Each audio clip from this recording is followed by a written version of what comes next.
بسم اللہ الرحمن الرحیم۔ السلام علیکم۔ ٹیچنگ اسلام کے محترم ناظرین، آج ہم آپ کو صلاۃ الحاجت کی فضیلت، اہمیت اور ضرورت، اور صلاۃ الحاجت کیسے پڑھیں اور اس میں کیا دعا مانگیں، اور کیسے اللہ سے اپنی چھوٹی سے چھوٹی اور بڑی سے بڑی حاجت مانگیں، اور نبی صلی اللہ علیہ وآلہ وسلم نے امت کو کیا تعلیم دی ہے، آئیے جانتے ہیں۔ ناظرین، جب کسی شخص کو کوئی ضرورت پیش آئے یا کوئی کام کرنا چاہتا ہے لیکن وہ کام ہوتا ہوا نظر نہیں آ رہا، یا اس کام کے ہونے میں رکاوٹیں اور دشواریاں پیش آ رہی ہیں، یا کوئی پریشانی، مصائب اور آفات لاحق ہو جائیں، تو 2 رکعت نفل نماز پڑھیں۔ پھر جو دعا حدیث میں آئی ہے اس کے معنی کو سمجھ کر پڑھیں اور اپنی زبان میں بھی خوب گڑ گڑا کر دعا کریں۔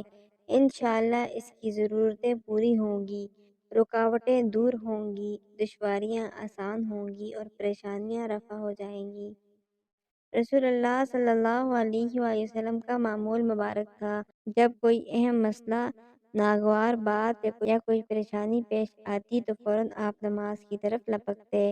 رسول اللہ صلی اللہ علیہ وآلہ وسلم نے امت کو یہی تعلیم دی اور صحابہ کی تربیت فرمائی کہ جب کوئی ضرورت، پریشانی اور دشواریاں پیش آئیں تو خدا کی طرف رجوع کرو اور صلاۃ الحاجت پڑھو، یا کم از کم اس سلسلہ کی دعاؤں کا اہتمام کرو۔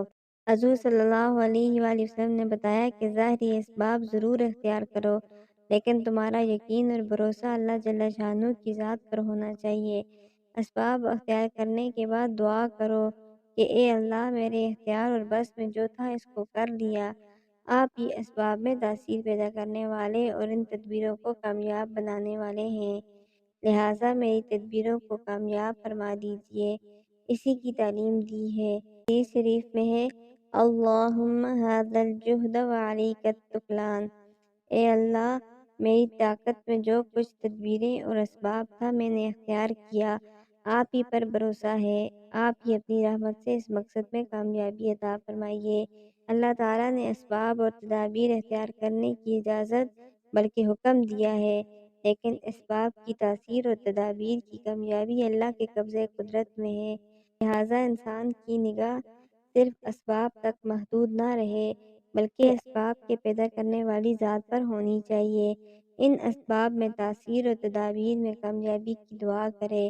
رسول اللہ صلی اللہ علیہ وآلہ وسلم نے حضرات صحابہ کرام کی تربیت اسی طرح فرمائی تھی، یہی وجہ ہے کہ ان کی نگاہ ہمیشہ مسبب الاسباب پر رہتی تھی۔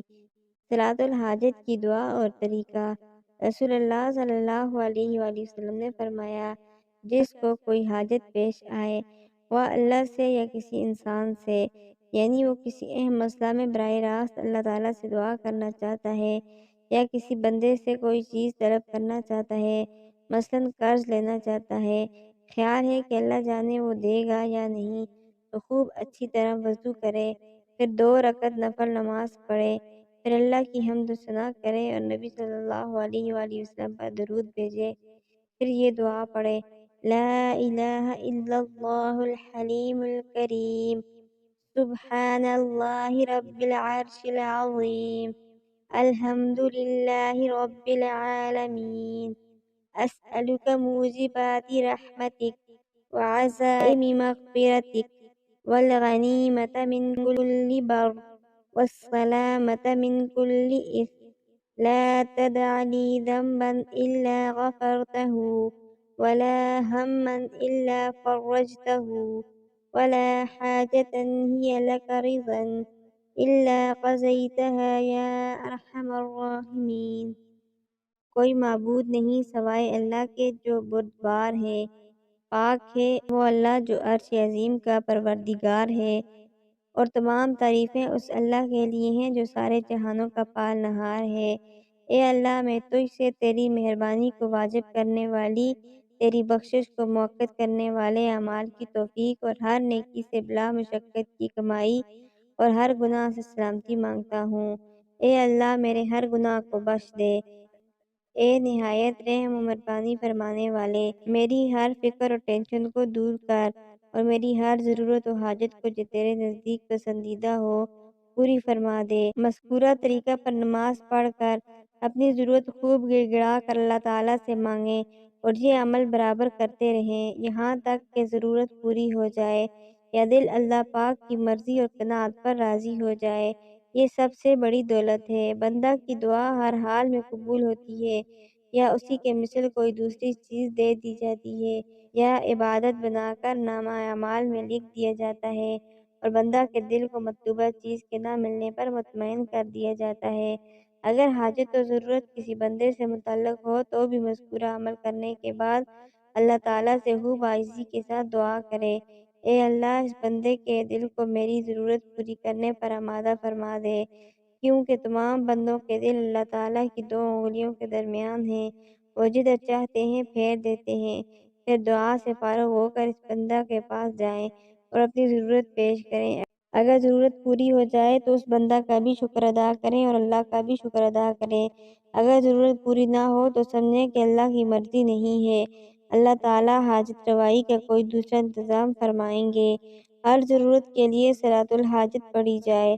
ہر ضرورت اور پریشانی کے وقت صلاۃ الحاجت پڑھنا اور اللہ سے مدد طلب کرنا یہ رسول اللہ صلی اللہ علیہ وآلہ وسلم کی سنت ہے۔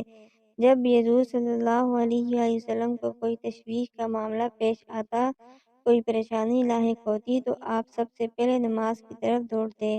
اگر نماز کا موقع یا وقت نہ ہو تو دعا کرے، اپنی ہر ضرورت کو اللہ کی بارگاہ میں پیش کرے، وہ ضرورت چھوٹی ہو یا بڑی۔ رسول اللہ صلی اللہ علیہ وآلہ وسلم نے فرمایا، تمہاری ہر ضرورت کو اللہ سے مانگو، یہاں تک کہ نمک کی ضرورت پیش آئے تو وہ بھی اللہ سے مانگو۔ اگر تمہارے جوتے کا تسمہ ٹوٹ جائے تو بھی اللہ تعالیٰ سے مانگو۔ چھوٹی ضرورت بڑی ضرورت بندوں کے نزدیک ہے، اللہ تعالیٰ کے نزدیک سب برابر ہیں۔